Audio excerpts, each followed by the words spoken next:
Fala, meu marombado, marombeiros e marombeiras, bem-vindos, bem-vindas a esse vídeo, no qual nós vamos conversar sobre as diferenças entre as posições do ombro ao realizar o exercício de voador. E antes que você, engraçadinho, que o circo foi embora e deixou você palhaço aqui, pergunte por que você está de boné, é porque meu cabelo está bagunçado e hoje em dia não se usa mais boné para se tapar o sol, mas sim por uma questão de estilo. Então, prossigamos com o assunto do vídeo. Antes de nós respondermos essa pergunta, eu gostaria que você entendesse um pouco mais sobre a anatomia e a função do peitoral, a forma e a função, anatomia e fisiologia. Bom, então aqui nós temos o peitoral maior, né? Se você tirar minha pele aqui, tirar toda a carcaça, é isso aqui que você vai ver.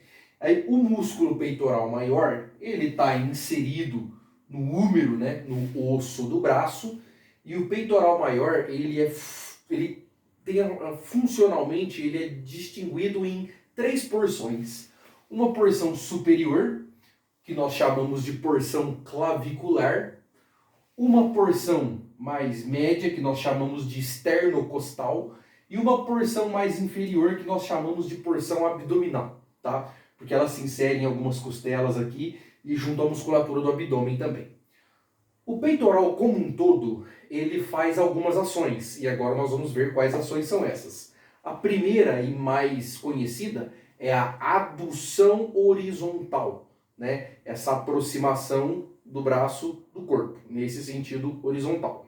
Essa é a primeira ação, certo? A segunda ação é uma rotação medial.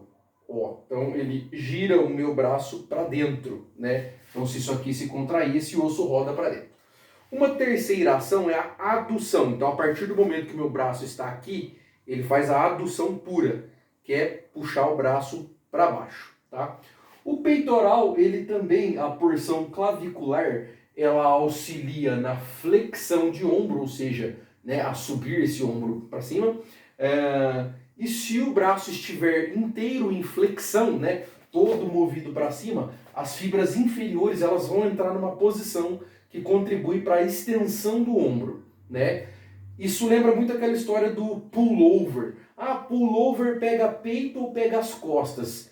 Pega os dois, inclusive até uma bronca. A gente tem que parar de olhar para o exercício e pensar que um exercício foi feito exclusivamente para trabalhar um grupo muscular. A gente não pensa assim, a gente pensa no exercício para uma função. O que você quer com esse exercício? E os músculos que estão envolvidos nele é consequência.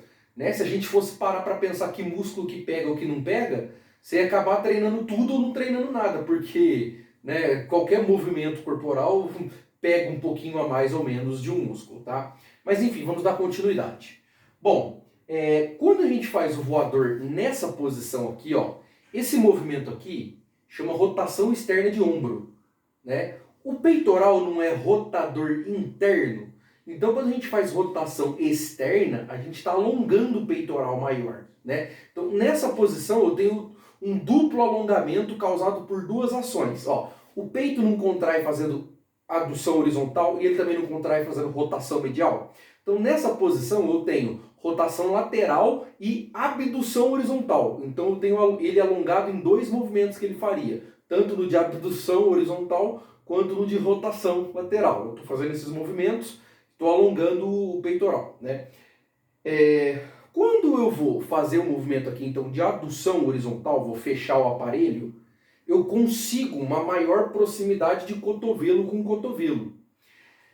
É meio paradoxal. Por quê? Porque você vai ter a percepção de que, olha, nessa posição, eu estou, entre aspas, contraindo mais, porque eu estou conseguindo aproximar mais cotovelo com cotovelo. Mas por que é paradoxal? Porque você está em rotação externa de ombro. Essa rotação externa, essa posição de alongamento, ela meio que tipo, você está conseguindo contrair mais, mas ainda está numa posição que estaria em alongamento, né? Para estar full encurtado, você teria que estar nessa posição de rotação medial. Beleza. E na outra posição, o que a gente faz? Ah, e nessa posição aqui, ó, a gente esconde o deltoide anterior, que estaria mais ou menos aqui. A gente esconde o deltoide anterior do movimento. Ele acaba participando menos do movimento. Enquanto que em rotação medial, o deltoide anterior acaba participando mais do movimento. que a gente tem de... Qual que é a pergunta? Ah, eu quero fazer peitoral, voador peitoral, para... O que eu quero pegar mais? O que trabalha mais? Qual que é a diferença de fazer assim ou fazer assim? O que a gente tem de dado? Eu, até o presente momento, não conheço nenhum trabalho que verificou a diferença, por exemplo, em hipertrofia a longo prazo de se fazer assim, nessa posição, versus assim. O que a gente tem de dado? A gente tem dado eletromiográfico. O que é isso? É a verificação da atividade elétrica do músculo em atividade.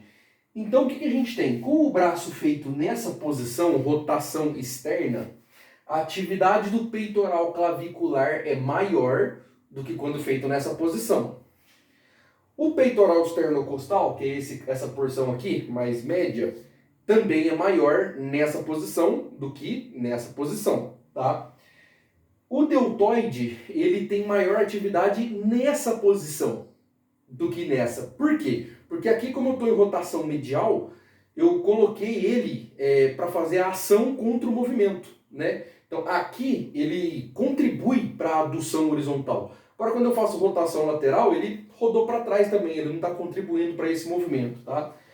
E a atividade do bíceps, cabeça curta, que é essa porção aqui, como ela cruza a articulação do ombro, ela participa mais aqui do que aqui, tá?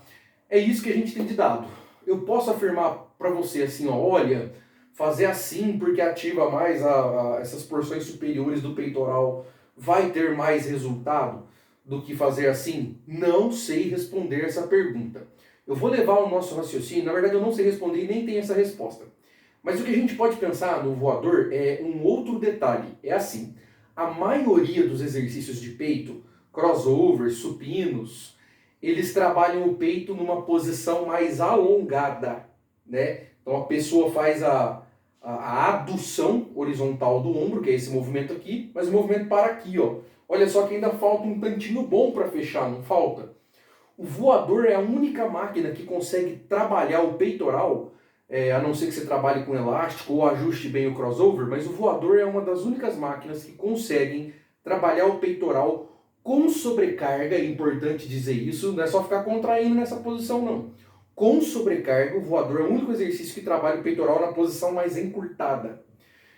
Pensando no músculo como um todo, que o músculo tem, por exemplo, vou usar o bíceps de exemplo, né?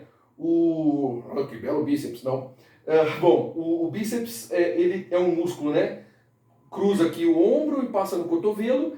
Ele não tem uma fibra única que sai do ombro e vem até o cotovelo. Você pode ter sim uma fibra gigante, né? Que sai do ombro e cruza o cotovelo. Você pode ter uma fibra que está mais localizada distalmente, uma que está localizada mais no meio e uma que está localizada mais de forma proximal, mais próxima aqui da raiz de implantação do membro. O que isso significa? Que diferentes posições e diferentes incidências de sobrecarga podem vir a trabalhar esse músculo de forma diferente. Então, para você ter esse peitão do Arnold aqui, ó, olha a minha camiseta que bacana, Bench Press, King of the Lifts, no site Goodlift. Não estou fazendo propaganda, não tem nenhum cupom de desconto, mas é uma excelente camiseta, gostei muito, além de te deixar shapeado. Eu até perdi o assunto de tanta gracinha. Enfim, então a ideia de se usar o voador é que ele atinge o peitoral numa porção diferente que outros exercícios não atingem. Então você pode obter benefícios hipertróficos disso com certeza. Fique com tudo, um abraço e que a força esteja com você.